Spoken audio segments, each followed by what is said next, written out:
A paz do Senhor para todos, quero trazer aqui uma palavra para a nossa edificação. A igreja passará pela grande tribulação? Nós, como pré-tribulacionistas, nós não cremos que a igreja passará pela grande tribulação. Para o pós-tribulacionista, crê que a igreja passará pela grande tribulação. Aí fica aquela questão. O pós diz que sim, o pré diz que não, ok? Mas vamos analisar essa questão fazendo a pergunta para os pós-tribulacionistas, que creem que a igreja passará pela grande tribulação, ok? Primeiro, a gente vamos escutar aqui o pastor que ele ensina que a igreja passará pela grande tribulação, ok? A igreja vai passar pela grande tribulação. Eu vou ser morto, meus filhos, vou ter martírio. Ah, não, pastor. Isso. Começa a bater os joelhos e os dentes.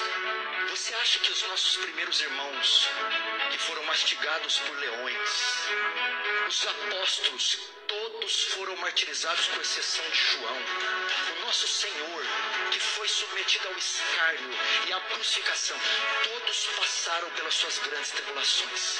Agora chegará a vez dessa igreja sofisticada, gorda, moderna, contemporânea. Você acha que ela vai ficar livre disso? Nós também iremos testemunhar a nossa fé com o nosso sangue. Por favor, seja... Então, o que ele quer dizer aqui? Que os mártires que morreram lá atrás, por leões, queimados na fogueira e outros, então passou por tribulação. Porque nós não vamos passar pela grande tribulação. Se eles sofreram, por que nós não vamos sofrer? É isso que ele quer dizer. Mas vamos lá. Tá bom. Na história mostra que os mártires morreram lá atrás. Ok? Agora vamos lá. Eu tenho 25 anos de evangelho. 25 anos só quero dizer, 25 anos. Durante esses 25 anos, já morreu muitos cristãos. Nunca passou por tribulação nenhuma. Por provação de leões, morto à espada. Não passou nada. Simplesmente viveu a sua vida. Quando veio o tempo da morte, morreu. Então quer dizer que aqueles que morreram lá atrás, passou por tribulação, e a igreja vai ter que passar por tribulação. Os que estão morrendo, se nunca passou por tribulação. Ok? Segundo, Jesus diz assim, no mundo tereis aflição. Aflição, toda a época da história da humanidade sempre teve aflição. Perseguição, até hoje tem. Em outros países tem lugares que muitos cristãos estão morrendo. Mas ninguém passou pela grande tribulação. A grande tribulação é diferente de tribulação. Tribulação qualquer um passa. Estão passando. Mas a grande tribulação, ninguém ainda passou pela grande tribulação. Porque Mateus capítulo 24, versículo 21, diz assim a palavra do Senhor. Que mostra que ninguém passou por grande tribulação, porque a grande tribulação ainda não aconteceu. Vamos lá. Mateus capítulo 24, versículo 21 diz: porque haverá então grande aflição, como nunca houve, desde o princípio do mundo até agora, e nem tampouco haverá. O que é que Jesus quer dizer aqui? A grande tribulação nunca houve antes, e nem haverá depois uma tão grande aflição, que é a grande tribulação, como naquele dia. Que dia? No período da grande tribulação, que ainda não aconteceu. Os que morreram lá atrás, não foi grande tribulação, foi tribulação. A grande tribulação não começou. Nós não estamos na grande tribulação. Ok?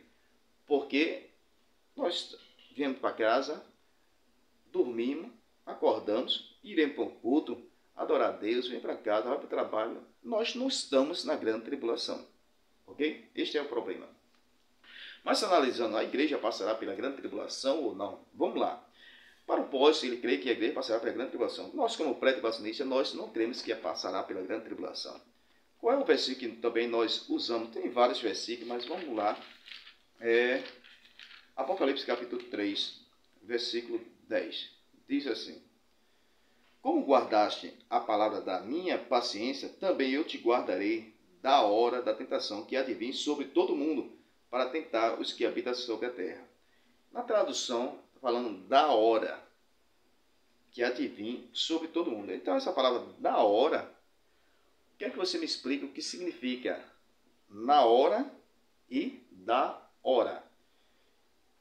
Quando Deus dá o livramento, vamos um exemplo, você vai ao banco e tem um assalto. E Deus me livrou na hora. Na hora de quê? Do assalto que estava acontecendo. Agora, quando eu vou para o banco e acontece o assalto, então, quando eu chego lá, o assalto já começou. Então, Deus me livrou da hora. Entendeu? Então, da hora, Deus me livrou antes. Quando eu cheguei, já tinha acontecido. Agora, Deus me deu o livramento na hora. Então, é na hora do acontecimento, Deus me deu o livramento. Então, essa questão, Deus me livrará da hora da tentação, significa, antes de acontecer a grande tentação, Deus vai tirar a igreja. Não é na hora, no período da grande tribulação, que a igreja será tirada, não. É antes, porque aqui está falando da hora.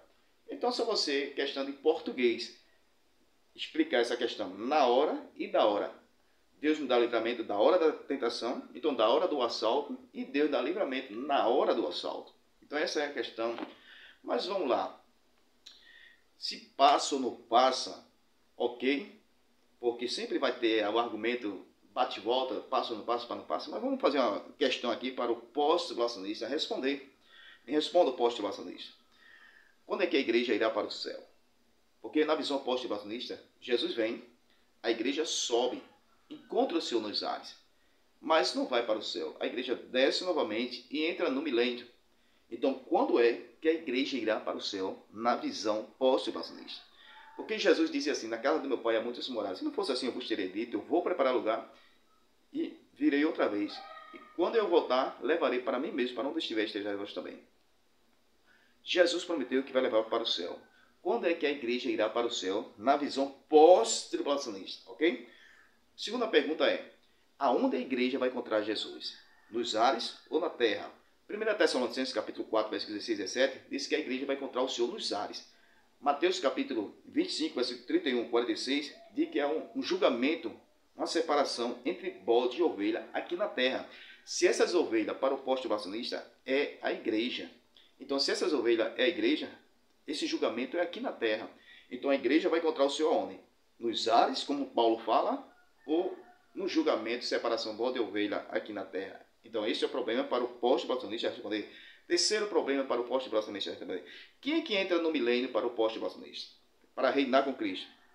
Na visão pós, os ímpios serão destruídos quando Jesus voltar. Então, separação entre bode e ovelha, a ovelha vai para o céu. Os ímpios serão destruídos. Então, ele vai, desce novamente e entra no milênio. Quem é que entra no milênio? Na visão pós-tribulacionista é somente a igreja. Se é somente a igreja, a pergunta se faz é, Apocalipse capítulo 20, versículo 1 ao 3, o diabo será preso para não enganar as nações. Que nação são essas se só entra a igreja no milênio para reinar com Cristo, ok? Então, este é o problema para o pós-tribulacionista responder. Quarto problema é, Apocalipse capítulo 20, versículos 7 e 8, diz que depois de 1000 anos Satanás será solto, enganará as nações. Que nação são essas que para o pós-tribulacionista só entrou a igreja no milênio, ok? Se só entra a igreja, então a igreja está arriscada de ser enganada e depois, 1000 anos, a igreja vai ser enganada, ok? A parte da igreja para o pós-tribulacionista. Então, responda essa pergunta, porque na questão passa ou não passa pela grande tribulação, o problema é depois da grande tribulação. Quem é que entra no milênio? E aonde a igreja vai encontrar o Senhor nos ares? E quando é que a igreja irá para o céu na visão pós-tribulacionista? Bem, eu sou pré-tribulacionista. Lógico, eu posso responder todas essas perguntas, mas o tempo agora não dá. No próximo vídeo eu respondo, ok? Mas você que é pós-tribulacionista, responda essas perguntas. Aonde a igreja vai encontrar Jesus? Quando é que a igreja irá para o céu? E quem são essas nações que o diabo vai enganar no milênio?